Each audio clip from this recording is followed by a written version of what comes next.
Hey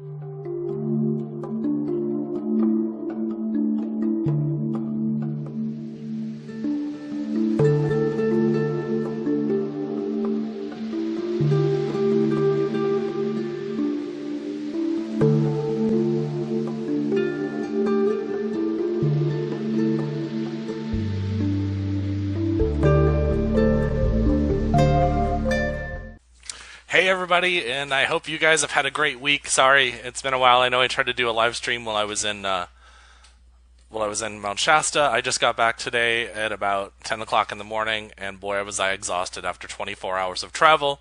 Well, basically 24 hours of travel. You get pretty tired. It's those red eyes are okay, but it was all worth it, and definitely worth the journey out there. Met a lot of great new friends, and had a lot of epiphanies and a lot of spiritual waking. The meditation at the eclipse was absolutely incredible.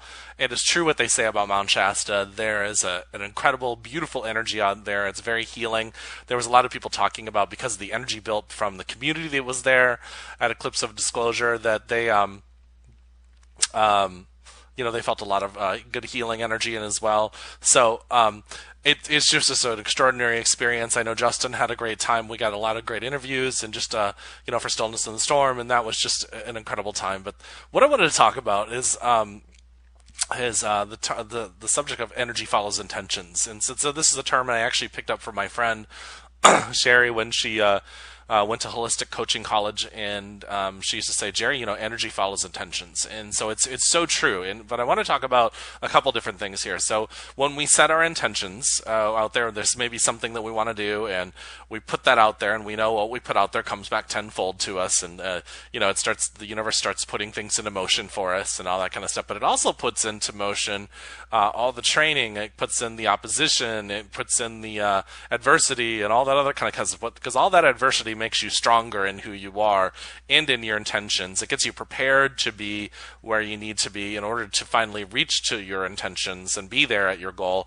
And it's going to keep on doing that until you reach that goal. And even when you hit that, as you're successful, people are not going to want you to be there. And that's the universe responding to basically saying, hey, you're doing the right thing. If people are, heckling you, giving you a hard time, basically not understanding you, all those things, this is one of the spiritual principles that's going to happen as you climb towards your intentions. People are going to think you're crazy because they want you to live the way they want you to live, the way they think is the right way to live. They want you to believe the way they want you to believe, all that kind of stuff. And so it's a natural phenomenon that happens when you set your intention and you head towards something. And you're doing something right when you're heading in that direction, and what we quote unquote call the haters, and those haters out there are going to be there, and they're going to make it difficult for you.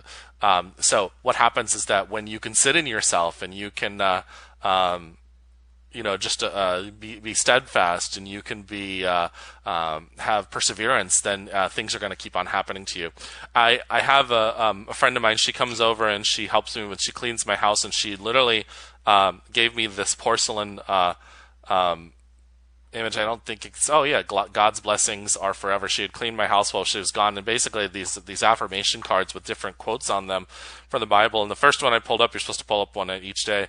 It says, "Blessed is the man that endureth temptation, for he shall receive the crown of life, which the Lord hath promised to them that love him."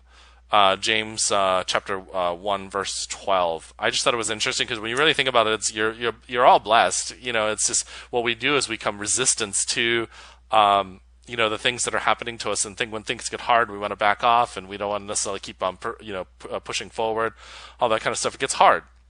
And one of the things, my new friend Teresa had given me a reading while we were gone, and she was one of the first people that actually picked that up.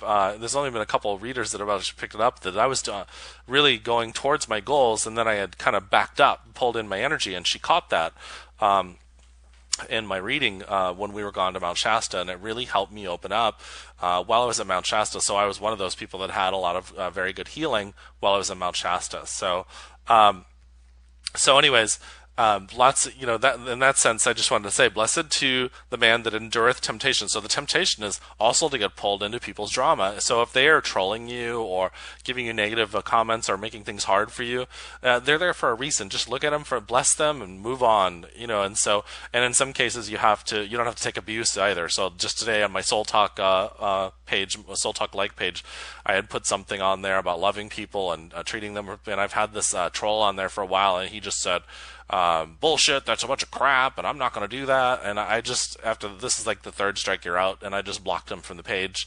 We also had one on Stillness in the Storm that was, literally commenting. If they're in the one comment thread, and this one was about helping somebody that had just gone through a hard time, Pete Peterson, and if they're sitting there and like every person that comments, they're making a comment and saying, well, no, you guys are stupid to give them money and all that kind of stuff. They're a troll. They're probably a paid troll and all that kind of stuff. Maybe they're not, but the point is that those types of people, we don't need that energy in our life. And you don't have to put up with abuse. That's the thing, is that it's not unspiritual to say, enough is enough. I don't have to have that in my life. You face it, you look at it, you look at the mirror, all that kind of stuff. And then beyond that, you don't need it there, because they also cause dissension amongst your community as well and can confuse people. So, and we're already having enough trouble staying balanced in ourselves and in our journey as well. So, you do have the right to not be abused. So I just want to throw that out there. What I wanted to do is pull up some images here. The first one is this one, and I just love this painting. I know it's kind of intense, I guess is the word for it. But what this is, what I see here is somebody that's on their journey, and this is all the temptation, and the people, the energy is trying to block this, this person on their journey, and this is a metaphor for all of us, and so they're literally trying to drag them back into hell, so to speak. And then one of my favorite ones is this one. This is from the movie Scorpion King, and where they're being the image of all these negative thoughts. That's the image of being dragged into hell, so to speak. Brendan Fraser is there.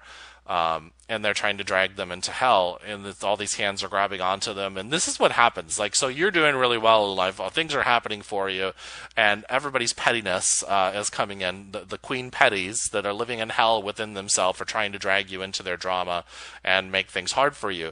And so, if you look at it as an opportunity to say, no, I'm going to stay strong in myself and strong in who I am and what I'm going to be doing and stuff like that, and you can actually say no inside, because you don't have to buy into that contract. And that's basically, by the way, let's throw that out there. That's a contract that they're trying to give you. They're trying to say to you, hey, let's buy into this negative contract. And do you want to go into this negative contract with me? Do you want to sit here and, feel bad about yourself? Because I want you to feel bad with me. I want you to feel comfortable with me. I want you to sit here and live in hell. Hey, I'm a paid internet troll. I want you to sit here and believe in all the bullshit that I'm telling you. And so they want you to live in that hell and control you. And that's the third dimensional world is really trying to control you and suppress you from being the bright light that you are. And you are a very powerful, bright light. I just had a comment on my psychic attack video where somebody's trying to say that this is very fluffy, and but basically, if the true psychic attack, you won't be able to defend it. Bullshit. That's a bunch of bullshit. You are an infinitely powerful being, and that is an internet troll that's trying to, it's that energy that's saying, no, you're not powerful. You don't have that kind of power, and that's a bunch of crap.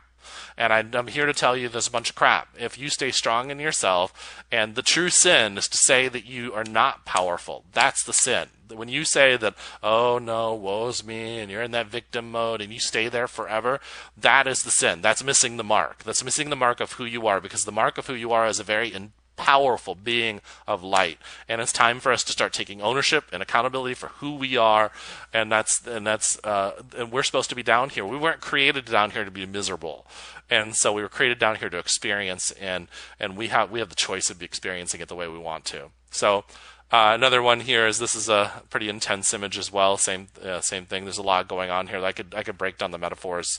Maybe I'll do another video on just that. So this is another one I enjoy. Don't worry about those who talk behind your back. They're behind you for a reason. I love this one. There is hated by many, wanted by plenty, disliked by some, confronted by none. It's interesting. Haters never will come up to you necessarily. Some of them will, but most of them won't come up to you with any type of facts and ask you questions or directly talk to you. They'll talk behind your back. And so if the way I look at it is if somebody's talking smack behind your back, one thing, there's not an issue unless they talk to me directly. There's not a problem. I mean, in my world, if you don't come and talk to me about the issue you have with me, then there wasn't a problem in the first place. Is how was I supposed to fix it or talk to you about it or clarify anything for you if you didn't bring it up to me? It's your problem then. And then I find that most people are they'll talk a lot of shit. And the reason why they're talking shit is because they're jealous of where you're at. They're very jealous of the fact that they're still living in hell and they're buying into this tribal mentality of hell. And by the way, come on over here to the hell side and feel bad with me and da-da-da-da. We don't have to do that. And how we're going to shake apart this earth and bring light in and change things here and be the change we want to see in the world is we're going to have to start going and following and staying balanced in our heart and continue to be steadfast and perseverant. And when we do that, trust me, things are going to change on here. 2 or more gather in my name, and when we come in truth, which light is truth, then we'll start really changing things. And so be selective in your battles, for sometimes peace is better than being right.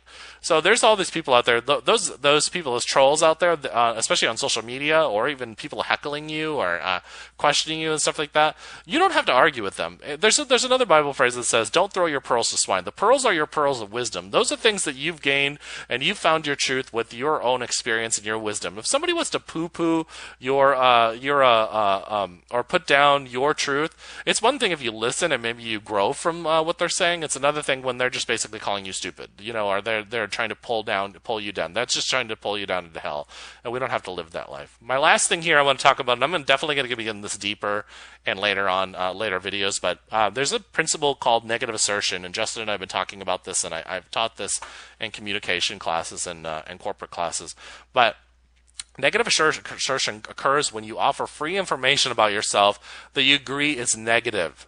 You offer the information, however, in a way that also communicates that you accept yourself as a person in spite of this negative trait or behavior. So people are going to try to pull up all the dirt on you and all that kind of stuff. And, you say that you're spiritual, but you go out and do this and all that kind of stuff. You can say, you're right. I do that, and that's something that I'm very much aware of, but I also love myself as a person. I realize I'm going to make a lot of mistakes. And so you can do that. And the other principle of negative assertion is that you agree with any truths. So that's what I was just talking about. You agree with any perceived truths, and then you agree with any potential truths.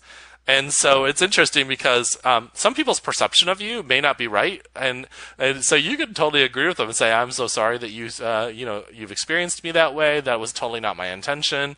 And what happens is that you're not throwing fuel on the fire. And when you throw fuel on negative assertion, that's exactly what it's about. You're just saying, "You're right. I do have that. That is something that I do quite frequently." And like I get super excited sometimes, and I interrupt people in conversations, and so it's one of those things that I know I do, and some people get upset. I'm like, you're right, I'm so sorry I did that, and da-da-da-da, and I move on. And so what ends up happening is there's that inner demon inside of him. I've talked about the shadow in other videos. There's that inner demon inside of you that wants to go, oh, no, I'm so sorry I did that, and feel bad about yourself. Or the inner child wants to defend you. I don't do that. I don't know what you're talking about. And this is the voice. I mean, if you really pay attention, there's all these voices going on in your head. And no, I'm not crazy. You don't have to send me to a mental ward. There really are all these voices in your head. And we need to pay attention to them. What happens is we don't spend time talking to those inner emotions that are really screaming for you to pay attention to you. And that's why we have all this pain within ourselves. Pay attention inward now. If we're not paying attention to those emotions within us, then we're neglecting them, and we are all begging for love. We're all begging for love from other people, but you can't get inside of yourself and pay attention to the voice screaming on you, begging you for attention.